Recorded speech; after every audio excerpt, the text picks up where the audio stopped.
When this van was parked on the Bennett Bridge with a threat of an explosion, it forced the bridge to remain closed all day. The main reason, the nearest bomb squad is in Vancouver. Well, the mayor of Kelowna says that has got to change.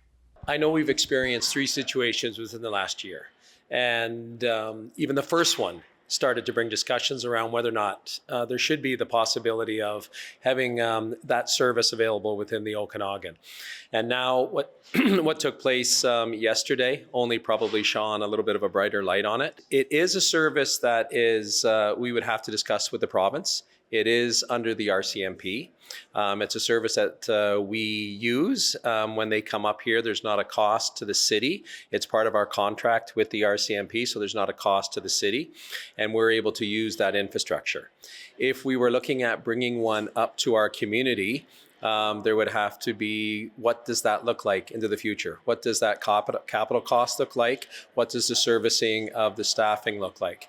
But alongside that economic impact, we obviously experienced what we experienced yesterday with what so many of our residents went through, whether they had to catch a flight, whether they had to go to work, whatever they had business meetings and the loss there. So I know that it'll be something that we will look at and discuss with the province and have discussions with the province about in alignment with the RCMP to see whether there is the opportunity of maybe considering now bringing something to Kelowna, but that it services all of the region. So it's servicing, all of the Okanagan towns and potentially into the Kootenays and maybe into the northern part of the province also. Even if it was in Kamloops, it would be more reasonable than Vancouver. That's absolutely fine. I mean, it's not something that it ends up being that we feel that we need to be strictly territorial on. It would be something that we'd want to share for the region, but it is a discussion that we should look at into the future. And you'll be pursuing it? Yes. Terrific. Thanks for this. Thank you, Ken. Thank you. Thank you for watching Kelowna Now. We don't just report the news. We live here too.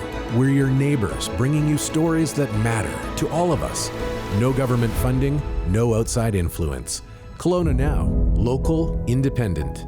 News you can trust.